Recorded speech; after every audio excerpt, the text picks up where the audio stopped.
DXIC 711 sa Iligan, numero 1. Tatak RMN.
Labing balaan nga Diyos, nagapasalamat kami kanimo nining buntaga nga ikaw mo sa gihapon ang kagahapon karon ug sa walay katapusan.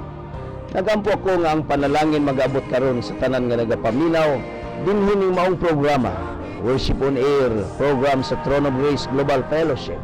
Salamat Ginoong Diyos nga matag panimalay nga nakadungog sa imuhang mga pulong ug nag-apil sa mga panalangin Ginoo. Makadawat sila sa grasya nga kini imong giandam dugay ng panahon alang kanamong tanan. Daghang salamat Ginoong Dios, pinaagi sa ngalan ni Kristo Jesus. Amen.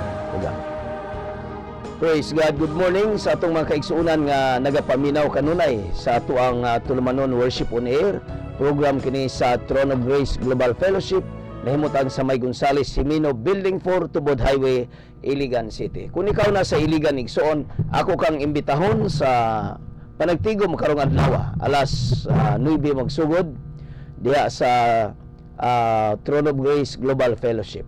Dali lang ni tultulon mga igsoon, pareho ra nga building nga giabangan sa Pag-ibig Office og sa PhilHealth. So nakita sa 4th floor mga igsoon, nadiha ang atong panagtigom diha sa 4th floor sa Throne of Grace Global Fellowship. Og nining adlaw mga kaigsunan, adlaw nga Domingo, og human niini karon sa 10, karong 17 do na kitay bisita gikan sa Los Angeles usa ka Pilipino pastor didto. Mga kaigsunan, og siya usa ka tawo nga may edad na, no, may edad na. One time sa last niyang pagbisita diri, murag medyo affected na ang iyang heart. Pagbalik na sa Manila, more than one half na ang affected sa iyang kasing-kasing. Unya gipa-report siya for emergency, no, dito sa ospital. Ug sa iyang testimony sumala pa mga igsoon nga siya nagahulat tungod sa kadaghang pasyente. So gikan siya sa 5 o'clock, 11 o'clock na siya na-entertain tungod sa kadaghan nga pasyente. Pero sa iyang testimony, hinubay niya mga kaigsunan, sumala pa sa iyang testimony nga samtang naglingkod siya kay naghulat nga naluya ang iyang lawas, nga nagsandig siya sa bungbong. Iyang nakita si Ginoong Hesus. Nakita niya, siya lang po ang nakakita. Walay gisulti, pero siya mo imisulti sa iyang kasing-kasing. Wa na gisulti siyang baba, mingon siya nga, unsahon ba nako paghuman sa trabaho nga depektado naman di ay ang kasing-kasing. Then taon nawala. Then pag-abot sa 11 o'clock, kuan siya, gi-inspeksyon, no? Gi-check up siya. O nakita nga wala gi-diferensya ang iyang kasing-kasing. So mga kaigsunan, dako kayo ang grasya sa Ginoo nga iyang nadawat. Balik siya diri sa Pilipinas. Karong 17, no? Si Pastor June Calzado. 17 siya ang atong speaker diha sa Throne of Grace Global Fellowship. O gunya, doon na po kita krusada sa pagpanambal mga igsoon, pinagi sa pagampo. No? Kini paghimuon sa Villa Verde o dito usab sa Steel Town. Final unya ang announcement this coming August 17 ang atong final announcement. O kamo nga naadiha nagapuyo, bulahan kay mo kay ang ginasahan nga tao sa Dios no, ginasahan aron sa pagbugna o pagdala og kaayuhan sa katawhan magaabot sa inyong dapit. Posible pagaymoon kini sa gym, no, basketball court. Salamat sa Ginoo. Ug karon mga igsoon, nagpasalamat usab kita nga ang atong room, no, para sa refuge nato sa mga children nga gina-abandon, mga children nga mga orphans, nahimo kining refuge nga pwede sila matulog unya didto sa room nga atong ginahimo, no, diya sa Santiago, no, at banggid sa high school. At bang sa high school dunay Kids Freedom Center, nagahimo kita room diya unya karong sunod semana, karong Martes diay, no, ato ang himuan na kini og mga higdaanan kanang katre. So siguro ang ma-accommodate primero is upat lang muna, no, upat lang muna. Kay gamay raman ang nagakatulog lang naa sa yuta nga mga batanon, mga bata. So sila mo atong priority nga gi-invite nga matulog dito sa Kids Freedom Center, no, mahimo kining refuge center mga igsoon sa mga bata nga naabandonar nga natulog sa garbage site. Ug salamat sa Dios nga ang atong feeding nagapadayon, nagahatod kitag mga pagkaon sa mga kabataan diya sa Santiago, dito sa Ditukalan, diri usab sa Mangga, no, sa Mangga, o dito usab sa Bernales, o nay usa diri sa Kabayuan magpangalan nila, no. Nakita yung mga feeding centers, nanay mga leaders nga nagadala sa mga pagkaon. So atong kalipay nga mahimo kitang kabahin, no, nga nagahatod og mga pagkaon ngadto sa mga bata. Muna gitawag nga to make sa nagiingon din sa English nga kung ikaw gustong mohimo og pangalan, no, mohimo kag pangalan, lagmit ng mga politicians maghimo na silang mga pangalan. Pero kung gusto ka maghimong pangalan, kanang adlaw-adlaw nimong ginahimo, bisag ginagmay na siya nga adlaw-adlaw sa pagtabang, mao kanay mag-define sa imong kinabuhi hangtod sa hangtod. So mao kana nga padayuna ang misyon, no, sa pagtabang, misyon sa pagsuporta. Akong pasalamatan si Attorney Berkimko sa iyahang suporta para sa mga estudyante, no, nga bayronon kanang whole year nga bayronon mga kaigsunan sa estudyante sa high school diya sa Santiago, mga napulo ka bata ang iyang tabangan. So attorney, salamat kayo, Attorney Berkimko, may kasing-kasing para sa city transformation, kini mga bata magsugod na sa mga bata.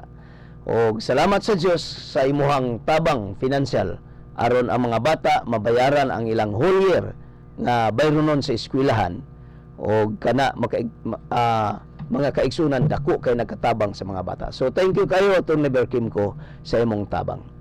Karon mo tuta sa mensahe sa pulong sa Ginoo mga kaigsunan nga mabasa sa 1 Corinthians chapter 11 verse 27 to 34. Kung basahon ri, busa ang mukaon sa pan sa Ginoo ug minom gikan sa iyang kupa, sa paagi nga dili takos nakasala batok sa lawas ug sa dugo sa Ginoo.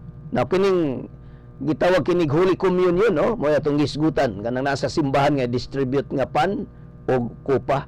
So ato ning hisgutan. Ang verse 29 nagayon kay kung dili niya ilhon ang kahulugan sa lawas sa Ginoo, inigkaon niya sa pan ug inig-inom niya gikan sa kupa, siya ang nagpahamtang og silot sa iyang kaugalingon. Mao hinungdan nga daghan kaninyo ang nagmaskiton ug nagmalayahon ug daghan ang nangamatay. Apan kung susihon una nato ang atong kaugalingon, dili kita silutan sa Dios. Apan kung silutan kita sa Ginoo, kini maoy pagpanton lamang kanato aron dili kita mahiapil, inigsilot niya sa kalibutan. Busa mga igsoon, inigtigom ninyo aron pagkaon sa panihapon sa Ginoo paghinulatay kamo. O kung may usa kaninyo nga gigutom, kinahanglan nga mukaon sa dito sa iyang balay aron dili kamo kastiguhon sa Dios sa inyong panagtigom. Ang Ginoo magapanalangin sa iyang mga pulong. So dunay takos nga paagi sa paghandom sa tong Ginoo. kini magong Holy Communion mo kana ang paghandom sa atong Dios, sa atong Ginoo, paghandom sa lawas ni Kristo, sa dugo ni Kristo nga naula sa cross sa Kalbaryo. Sumala pa sa bersikulo 27, unsa ang gipasabot nga dili takos sa pag-ambit sa salusalo sa Ginoo, Holy Communion. Naging niya, busa ang mukaon sa pan sa Ginoo ug mo inom gikan sa ang kupa sa paagi nga dili takos nakasala batok sa lawas ug sa dugo sa Ginoo. So di day basta-basta mga kaigsunan, no? So unsa may pasabot ini? Ang tao nga moapil sa salusalo, wala may gipihig ang Dios. Gi-invite niya ang tanan nga moambit sa kupa ug sa pan. Gi-invite niya ang tanan nga moambit niya ana. Mga kaigsunan, ang gitawag niya nga dili takos sa paagi sa iyang pag-apil sa Holy Communion. Ang iyang paagi sa pag-apil sa gitawag og pag-ambit niya sa kupa ug sa tinapay. Sa verse 28, nagaingon mga kaigsunan, nagmando nga kinahanglan nga ang mukaon sa pan ug moinom gikan sa kupa magsusi una sa iyang kaugalingon, unsa man ang iyang susihon. Mao ba ang iyang kabalaan nga mga maayong buhat? Unsa may susihon niya? Mga kaigsunan, or ang ato bang mga kaluyahon, mga sala nga angay isugid diretso sa Ginoo. Mga kaigsunan, mao kana ang pagsusi sa atong kasing-kasing. Unsa bay mga babag nga nakababag sa atong pag-ambit? Doon na ba'y mga kasalanan, mga kaluyahon, mga kaigsunan sa atong kasing-kasing? Kinahanglan nga susihon. Ang bersikulo 29, nagaingon rin kay kung dili niya ilhon ang kahulugan sa lawas sa Ginoo, inigkaon niya sa pan og pag inig-inom gikan sa kupa, siya nagpahamtang og silot sa iyang kaugalingon. Na sumala pa sa 29, sa bisan kinsa nga dili mo ila sa kahulugan sa lawas sa Ginoo, nga nagpahamtang siya og silot sa iyang kaugalingon. Na unsa may bot ipasamot niini nga iyang gipahamtangan og silot ang iyang kaugalingon. Taphaw ang iyang pag-apil sa salusalo, kay kulang ang iyang pagsabot sa kahulugan niini. Kung taphaw lang ang kahulugan niini makaigsunan, dili man siguro kay naningkamot man ang tao, pero taphaw lang yun, kulang ang iyang pagpaningkamot. So tingali wala siya muila, no, nga ang pan ug bino nahimo gayud nga tinuod nga unod og dugo ni Hesus human ampuy sa ministro or sa pari. Kining pan nga gihalad sa Ginoo ug kining kupa nga gihalad sa Ginoo, sa diha nga kini giampuan, nahimo kining lawas ug nahimo kining bino. Kung dili nimo na ilhon, ingon sa balaang kasulatan, ikaw bo'y nagpahamtang og silot sa imong kaugalingon. Sa ato ba inigdawat nimo ni ana sa imo ang mind, no, sa imong memory, kanang lawas ni Kristo na labhag alang sa imong kaayuhan, o kanang kupa nga naghisgot kana sa dugo ni Kristo nga naula sa cross Kalbaryo, o kana imong ginainom. Nganuman kay kana mo'y nagahugas sa atong kasalanan, kana mo'y nagahugas kanang gitawag pag-recognize nato that this is the body of Christ, the cup is the blood of Jesus Christ. Kana sa diyang gi-accept nato nga kana mo'y body and blood of Jesus Christ, ato kanang gi-accept, ato kanang gi-partake, mga kaigsunan, epektibo kana, nagdala kana og kayuhan sa atong kinabuhi. Apan dunay consequences kung gadula-dula lang, sulay-sulayan lang, nga walay kahulugan ang imong pag-ambit. Unsay gingon sa balaang kasulatan, daghan ang nangamatay, nagkasakit ug nagmaluyahon tungod ana, mga kaigsunan. So unsa may resulta kung wala ang tinuod nga pag-ila sa kahulugan sa lawas sa Ginoo? Matud pa ning daghan or nangalig-on ba ang mga magtotoo, or daghan ang namasikito nagmaluyahon og nangamatay. So mga kaigsunan, dili basta-basta nga moapil kita ni ana nga dili nato pagailhon. Mo na nga kinahanglan nga atong pagailhon ang lawas ni Kristo, ang dugo ni Kristo nga giula dito sa Krus Kalbaryo. So, dalaygon ang Dios nga nagpaduol kanato kanang atong paghandom mo kana ang paghatag og kinabuhi sa gihimo ni Kristo sa Krus Kalbaryo. Mo kana ang atong pagdawat nga si Kristo Jesus namatay, na ula ang iyang dugo alang kanato, alang sa atong kapasayloanan. Mo kana ang atong pagdawat nga kanang dugoa wala nay laing dugo, dili dugo sa mananap kundi dugo ni Kristo nga magahugas sa atong kasing-kasing ug magahugas sa atong hunahuna, kay adlaw-adlaw lahi ra ba ning hunahuna no sa ato ang hunahuna mga pamalandong lahi ang pamalandong sa mga kasing-kasing lahi. Mao na nga gikinahanglan nga mahugasan kini sa dugo ni Kristo. Managingon ang balang kasulatan, you sanctify them by the blood, sanctify them by the word, sanctify them by the word, and this is the word of Jesus Christ. In John chapter 17, nga ang pulong sa Dios nagahugas kanato, magabalaan kanato. So magkaigsunan mo kana ang ato ang paagi, no? Mo kana ang advice ni Apostle Paul sa dihang moambit kita sa Holy Communion, moambit kita sa Santa Sinas, kanang atong paghinumdom sa kamatayon ni Kristo pinagi siyang sa pan og sa kupa. So kana ang atong mensahe karong buntaga.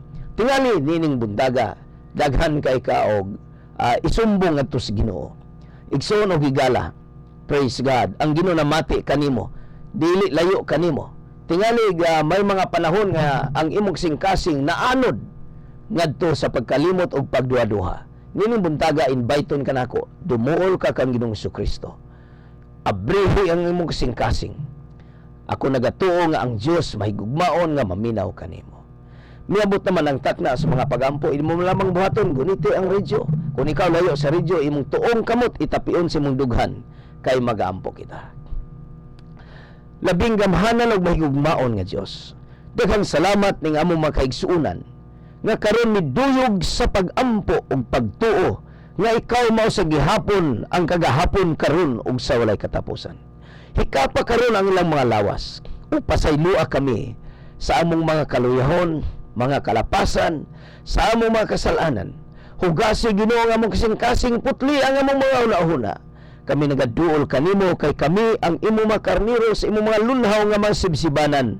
Og daghang salamat ng grasya, Lord God, modagaya sa among kinabuhi.